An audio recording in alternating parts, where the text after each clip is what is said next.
Hoje vamos recapitular o filme chamado A Nação do Medo. 20 anos se passaram desde que a Segunda Guerra Mundial terminou com o fracasso da invasão aliada na Normandia. Hitler, triunfante, declarou vitória sobre a Europa e o Império Britânico, enquanto os Estados Unidos se retiraram do conflito europeu. No leste, apenas os russos continuavam lutando uma cruel guerra de guerrilhas. Os esforços americanos se concentraram em vingar Pearl Harbor, o que foi alcançado com a vitória sobre o Japão no verão de 1945. O general Eisenhower retornou da Europa diretamente para os Estados Unidos, enfrentando uma aposentadoria humilhante. Em 1947, o rei Eduardo e a rainha Wallis assumiram o trono britânico. Winston Churchill, que quase não sobreviveu à Normandia, morreu exilado no Canadá em maio de 1953. Nos anos seguintes à guerra, os países da velha Europa foram gradualmente incorporados ao vasto império nazista da Germânia. Albert Speer, o arquiteto do Führer, construiu um monumento aos 1000 anos do Reich. Berlim, a capital da Germânia, tornou-se um paraíso para os nazistas, com a SS transformada em uma força policial pacífica que patrulhava ruas limpas e tranquilas. No final da década de 1950, Hitler conseguiu impor uma imagem mais civilizada do Reich, embora as notícias e informações continuassem sendo fortemente controladas. No início dos anos 1960, a guerra com a União Soviética se prolongava. Hitler, desesperado, precisava concluir uma paz formal com os Estados Unidos e moldar uma aliança contra os russos, ainda liderados por Joseph Stalin, agora com 85 anos. O Führer vislumbrou esperanças no final de 1960 com a eleição de Joseph Kennedy como presidente dos Estados Unidos, acreditando que finalmente havia alguém com quem pudesse negociar. Agora, em 1964, pela primeira vez em 20 anos, as fronteiras da Germânia se abrem aos americanos. A imprensa mundial foi convidada para as celebrações do 75º aniversário do Führer em 20 de abril, e há rumores de que o presidente Kennedy comparecerá a uma conferência entre líderes americanos e germânicos. Uma aliança com a América garantiria a invulnerabilidade da Germânia. No entanto, circulam rumores que podem pôr em perigo os planos de Hitler. Histórias sobre algo terrível ocorrido na Alemanha durante a guerra sugerem que a versão oficial nazista sobre o deslocamento de judeus e outras minorias para o leste não era verdadeira. Há suspeitas de que o Reich continua cometendo atrocidades. Na Nova Berlim, a televisão, o rádio e os jornais são controlados pelo Ministério da Informação, e ninguém se atreve a fazer perguntas sobre esses assuntos delicados. Em um bosque próximo a Berlim, um jovem cadete da SS chamado Hermann Jost presenciou alguns homens do governo deixando algo no lago. Depois que eles se foram, Hermann se aproximou e encontrou um corpo flutuando na água. Mais tarde, Xavier March, um major da SS em Berlim, recebeu uma ligação solicitando que investigasse o achado. Antes de ir, Xavier passou um tempo com seu filho Pili em casa. Ao chegar ao local, Xavier foi recebido por outros oficiais aliados, que lhe entregaram o depoimento escrito de Hermann Jost sobre o que ele tinha visto. Xavier conversou com o Dr. Eisler, o médico legista responsável pelo caso. Porém, não foi possível obter mais detalhes naquele momento, pois seria necessário realizar a autópsia do corpo encontrado no lago. Enquanto isso, Charlie Maguire, uma jornalista americana, chega a Berlim como parte de um tour turístico. Esta visita faz parte da iniciativa de Hitler de mostrar seu país ao mundo de maneira amigável. Ao final do tour, no hotel, um senhor idoso na recepção entrega a Charlie um envelope, afirmando que ela o havia deixado cair. Voltando a Xavier March, ele recebe o relatório do médico legista sobre o corpo encontrado no lago. O cadáver é identificado como Joseph Bowler, um membro importante do Partido Nazista. Durante a guerra, Joseph foi responsável pelo chamado reassentamento dos judeus. Charlie, em seu quarto de hotel, abre o envelope misterioso. Dentro, ela encontra uma foto mostrando vários oficiais nazistas em frente a um prédio. Junto com a foto, há uma nota instruindo-a a procurar Wilhelm Stuckart, um dos homens na imagem. Enquanto isso, Xavier March retorna ao local onde o corpo foi encontrado. Ele visita uma mansão abandonada próxima ao lago. Durante sua inspeção, o telefone da casa toca inesperadamente. Xavier atende, mas a pessoa do outro lado, procurando por Joseph, desliga rapidamente ao ouvir sua voz. Em seguida, Xavier vai a uma academia da SS para conversar com Hermann, o jovem cadete que encontrou o corpo. Durante a conversa, Herman revela um detalhe importante que não incluiu em sua declaração oficial. Um dos homens que ele viu no local era Odilo Globus, o chefe da Gestapo. Após ouvir essa informação crucial, Xavier pede a Herman que mantenha esse fato em segredo. Charlie chega ao apartamento de Wilhelm Stuckart, o homem mencionado na nota misteriosa. Para seu choque, ela o encontra morto em um quarto, junto com uma mulher também falecida. Enquanto isso, Xavier se reúne com o general da SS, Arthur Nebe. Nebe informa a Xavier que o caso de Joseph Bowler agora está sob jurisdição da Gestapo e ordena que ele encerre sua investigação sobre o assunto. Como compensação, Nebe atribui a Xavier o recente caso Stuckart, pedindo que ele interrogue a americana que descobriu os corpos. Seguindo essas ordens, Xavier vai encontrar Charlie, que está detida em uma sala da SS para prestar depoimento. Ele a leva ao prédio onde ocorreram as mortes de Stuckart e da mulher. Paralelamente, Xavier, preocupado com a segurança de Herman, pede discretamente a um oficial aliado que o coloque em custódia preventiva.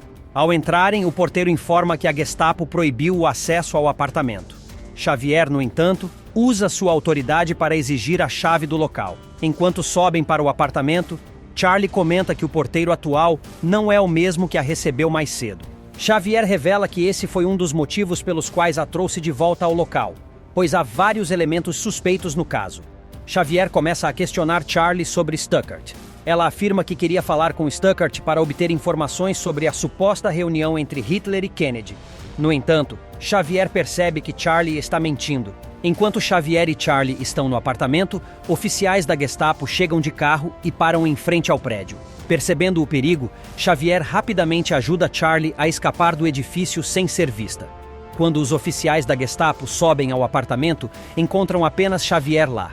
Ele afirma calmamente que estava apenas cumprindo seu dever ao investigar o local. Simultaneamente, em outro lugar, Odilo Globus, o chefe da Gestapo, faz uma visita inesperada ao general Arthur Nebe.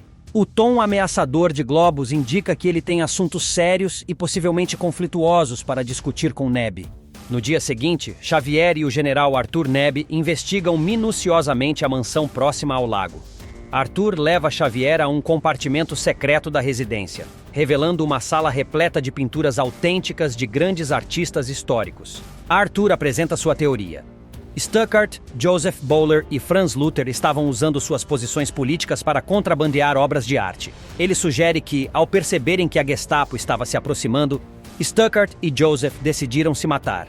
E Luther provavelmente faria o mesmo em breve. Xavier, insatisfeito com essa explicação, revela que encontrou a perna protética de Bowler dentro da mansão durante sua inspeção anterior. Ele argumenta que isso torna impossível a teoria da autoeliminação, já que Bowler não poderia ter caminhado até o lago sem sua prótese. Diante dessa revelação, Nebe responde em tom ameaçador. Ele adverte Xavier que não é prudente ter Globus e ele como inimigos, e sugere que é melhor deixar as coisas como estão, sem questionar mais. À noite, Xavier passa um tempo com seu filho em um parque de diversões. No dia seguinte, de volta ao trabalho, Xavier solicita a libertação de Herman, argumentando que o caso foi encerrado. Surpreendentemente, um oficial informa que Herman está morto. Segundo o relato oficial, o jovem faleceu na noite anterior durante um exercício de ginástica, supostamente escorregando e quebrando o pescoço. Desconfiado dessa explicação, Xavier ordena uma autópsia. O Dr. Eisler, após examinar o corpo, conclui que as lesões são consistentes com uma morte por queda. Após isso, Xavier se encontra com Charlie em uma cafeteria ao ar livre. O major propõe um acordo. Ele devolverá o passaporte de Charlie, que está retido, se ela revelar o verdadeiro motivo de sua presença no país. Charlie explica que inicialmente veio para cobrir o encontro entre Hitler e Kennedy, mas acabou se deparando com algo muito maior durante sua estadia. Ela oferece compartilhar sua descoberta com Xavier, sugerindo que investiguem juntos. Convencido pela proposta de Charlie, Xavier devolve seu passaporte. Em seguida, Charlie mostra a Xavier a foto que um senhor idoso lhe entregou misteriosamente. Embora Xavier não reconheça os oficiais na imagem, ele identifica o prédio ao fundo como sendo Wannsee. Seguindo a pista da foto, Xavier e Charlie se dirigem ao prédio de Wannsee. Ao chegarem lá, descobrem que o local agora é um lar para pessoas cegas. Dentro do prédio, eles conversam com o administrador, um homem chamado Franz. Ele revela que após a guerra, o prédio foi transformado nesta instituição de caridade. Porém, antes disso, durante o conflito, Quem ocupava esse cargo era Reinhard Heydrich, um alto oficial nazista. Franz explica que as atividades de Heydrich naquele prédio eram desconhecidas na época. Diante desta aparente impasse em sua investigação, Xavier decide se dirigir ao prédio onde os arquivos do Reich são armazenados. Lá, ele mostra a antiga foto dos oficiais a uma funcionária. Após consultar diversos documentos, a funcionária informa que todos os homens da foto eram membros importantes do Partido Nazista. De acordo com os relatórios, todos eles haviam sido declarados mortos. Esta revelação alarma profundamente Xavier. Ao retornar e encontrar Charlie, Xavier ordena que ela deixe Berlim imediatamente, pois considera a situação muito perigosa para ela. Ele então revela a Charlie que todos os homens da foto misteriosamente morreram, exceto um, Franz Luther. Mais tarde, em seu quarto de hotel, a jornalista recebe um buquê de flores acompanhado de um cartão. Nele, há um convite para encontrar-se em uma estação de trem, assinado com o nome Luther. Dentro do trem, Charlie descobre que o velho senhor do hotel é a mesma pessoa conhecida como Luther.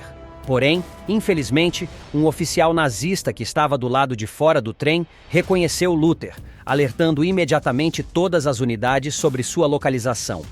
O velho pede ajuda a Charlie para desertar para os Estados Unidos. Em troca, ele promete contar-lhe a história do século. Luther explica que ele detém o maior segredo da Segunda Guerra Mundial. Segundo ele, todos aqueles que também tinham conhecimento desse segredo foram assassinados pela Gestapo, restando apenas ele como a única testemunha sobrevivente.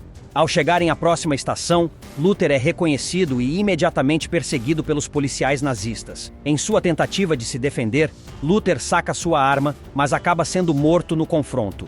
Nesse momento, Xavier também chega ao local. Ele avista Charlie e fica visivelmente irritado com ela por não ter deixado Berlim como ele havia ordenado. Xavier rapidamente a leva para dentro de seu carro, afastando-a da cena do crime antes que ela possa ser questionada. Em outro local, Odilo Globus visita o escritório do general Neb. Globus reclama com Neb que queria que Luther fosse capturado vivo, mas Neb responde que Luther acabou sendo morto em uma ação de legítima defesa. Além disso, Globus se mostra alarmado com a notícia de que uma jornalista americana foi vista com Luther. No entanto, Neb finge não saber nada a respeito dessa informação. Enquanto isso, Charlie mostra a Xavier os documentos que Luther lhe entregou antes de sua morte. Esses papéis incluem duas fotos, uma de Luther e outra de uma mulher desconhecida. Por outro lado, a funcionária que havia ajudado Xavier com os arquivos anteriormente é interrogada por um oficial da Gestapo. Durante o interrogatório, ela revela tudo o que aconteceu. No dia seguinte, Xavier, juntamente com Charlie, investiga os arquivos pessoais de Luther, que foram obtidos por um colega da SS. Ao analisar esses documentos, eles encontram o endereço da mulher da fotografia. Pouco depois, Charlie visita a residência de Anna, a amante secreta de Luther. Anna estava esperando por uma americana, então não se surpreende com a chegada de Charlie. Ela pergunta onde está Luther, e Charlie responde que ele está na embaixada americana, tendo solicitado seus documentos. Diante disso, Anna entrega os documentos a Charlie. Anna então começa a sonhar com sua futura viagem aos Estados Unidos, dizendo que a única coisa que a incomodaria seriam os judeus. Ela então revela a Charlie que não houve reassentamento na Alemanha, e que os nazistas, na verdade, mataram os judeus em massa durante a guerra. Homens como Stuckart ajudaram a encobrir esses crimes. Assustada com essa revelação, Charlie se retira da residência, dizendo que um carro a buscaria mais tarde. Ao deixar o local, ela corre pelas ruas, e Xavier, sem entender o que está acontecendo, vai atrás dela. Ele a alcança em um parque, onde Charlie lhe mostra os documentos obtidos. Xavier fica visivelmente aflito ao ver as atrocidades cometidas contra os judeus pelo seu próprio governo. Charlie então explica que os oficiais da foto de Wannsee eram os responsáveis por orquestrar esses crimes, e ao matá-los, ninguém saberia dos horrores, deixando Hitler livre para negociar de forma amistosa com Kennedy. Diante da reação de Xavier, Charlie propõe que ele a acompanhe aos Estados Unidos, levando também seu filho, como forma de escapar desse regime opressor. À noite, Xavier liga para sua ex-esposa e a convence a se encontrar com ele em seu apartamento. Essa é uma tática de distração para que Xavier possa invadir a casa e levar seu filho Pili consigo. Enquanto isso, Charlie comparece ao grande salão, onde o Führer e o presidente Kennedy se reuniriam perante uma grande multidão. Lá, ela encontra um colega jornalista e lhe entrega os documentos comprometedores. para que ele os mostre ao presidente americano a tempo. Nesse momento, Hitler chega ao salão. Enquanto isso, Xavier descobre que seu filho o havia delatado para a Gestapo, dizendo que seu pai estava doente e precisava de ajuda. Globus, juntamente com outros oficiais, chega ao local. Xavier consegue escapar pela parte de trás da casa. Ele mata um agente da Gestapo, mas acaba sendo mortalmente ferido. Ainda assim, Xavier consegue manter o equilíbrio e escapar em uma bicicleta. Enquanto isso, no grande salão, o colega jornalista de Charlie consegue entregar as provas comprometedoras ao embaixador americano, que as leva imediatamente para o carro presidencial. Ao ver as imagens chocantes dos crimes cometidos contra os judeus, o presidente Kennedy abandona o evento de imediato, juntamente com sua comitiva. Minutos depois, Charlie chega ao parque onde havia combinado de se encontrar com Xavier. Enquanto ela aguarda, o major luta para chegar ao local.